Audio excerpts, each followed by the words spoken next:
আসসালামু আলাইকুম, সবাইকে স্বাগত জানাচ্ছি আমার চ্যানেলে। আবারও চলে আসলাম আপনাদের সামনে আরও একটি রেসিপি নিয়ে। আমার আজকের রেসিপি হচ্ছে সুজির পিঠা। সুজির এই পিঠাটি বানানো কিন্তু খুবই সহজ আর খেতেও বেশ মজার হয়। সো গাইস, আর কথা না বাড়িয়ে চলুন দেখে নেওয়া যাক কীভাবে এই সুজির পিঠাটি বানিয়েছি। পিঠাটি বানানোর জন্য প্রথমেই চুলায় একটা হাঁড়ি দিয়ে দিলাম 2 কাপ পানি। খেজুরের গুড় দিয়ে দিলাম প্রায় 1.25 কাপ। চিনি দিয়ে দিচ্ছি 3 টেবিল চামচ। লবণ দিয়ে দিচ্ছি প্রায় হাফ চা চামচ। নেড়ে চেড়ে গুড়টাকে গলিয়ে দিতে হবে। আপনারা চাইলে গুড়ের পরিবর্তে শুধুমাত্র চিনি দিয়েও পিঠাটি বানাতে পারেন, তবে গুড় দিয়ে বানালে পিঠাটি খেতে বেশি মজার হবে। এই পর্যায়ে দিয়ে দিচ্ছি 1 টেবিল চামচ ঘি।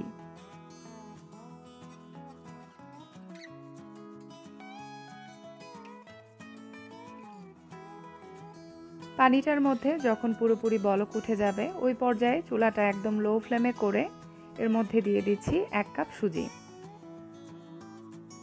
এভাবে এক হাত দিয়ে সুজিটা দিতে হবে আর এক হাত দিয়ে নাড়তে হবে, তা না হলে কিন্তু সুজিটা দলা পেকে যাবে। আর চুলাটা কিন্তু অবশ্যই এই পর্যায়ে লো ফ্লেমেই থাকবে।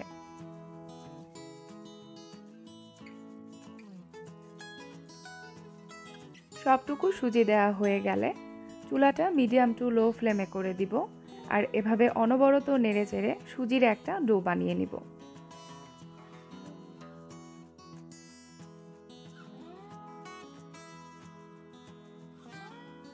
এভাবে কিছুক্ষণ জাল করে নেওয়ার পর সুজিটা প্যানের গা থেকে উঠে আসবে।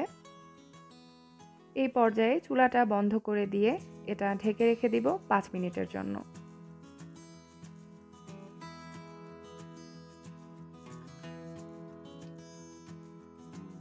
পাঁচ মিনিট পর সুজির ডোটা একটা বোলে ঢেলে নিয়ে ঠান্ডা করে নিচ্ছি।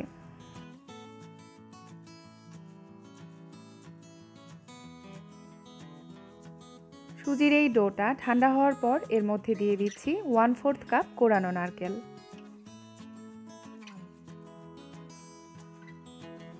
নারকেল দিয়ে এটা খুব ভালোভাবে মেখে নিতে হবে।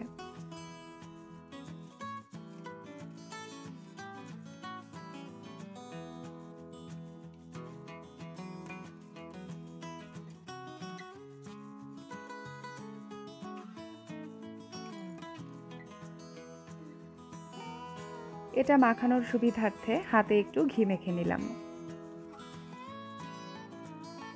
সুজির এই ডোটা পিঠা বানানোর জন্য রেডি হয়ে গেছে। তো এখন চলে যাচ্ছি পিঠা বানাতে। প্রথমেই চপিং বোর্ডে একটু তেল মেখে নিচ্ছি।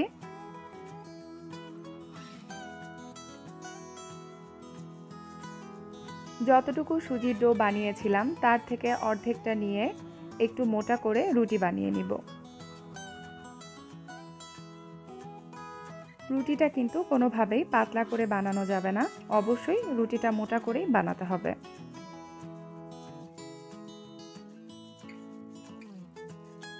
পিঠাটা কাটার জন্য এরকম একটা ঢাকনা নিয়েছি, আপনারা চাইলে কুকি কাটারও ব্যবহার করতে পারেন। পিঠাটা কাটার সুবিধার্থে ঢাকনার মধ্যে একটু তেল মেখে নিচ্ছি।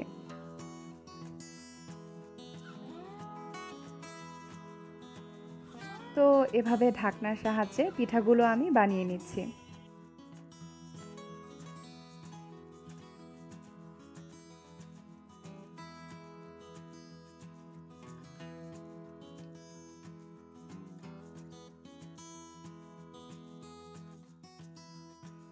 পিঠা কাটার পর অবশিষ্ট অংশগুলো দিয়েও কিন্তু পিঠা বানিয়ে নিব।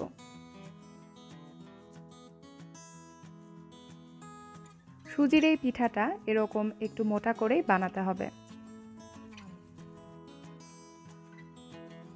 পিঠাগুলো বানিয়ে নিয়েছি, এখন এগুলো ভেজে নিব। এর জন্য চুলায় একটা প্যান দিয়ে পরিমাণ মতো তেল দিয়ে দিলাম। তেলটা গরম হয়ে গেলে পিঠাগুলো দিয়ে দিচ্ছি। এখন চুলাটা মিডিয়াম টু লো ফ্লেমে রেখে উল্টে পাল্টে পিঠাগুলো ভেজে নিতে হবে।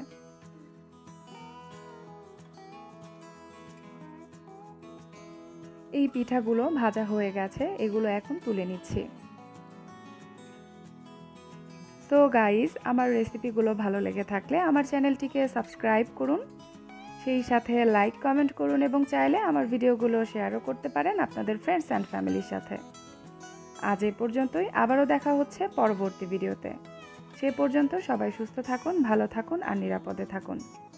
সবাইকে ধন্যবাদ জানিয়ে শেষ করছি। আল্লাহ হাফেজ।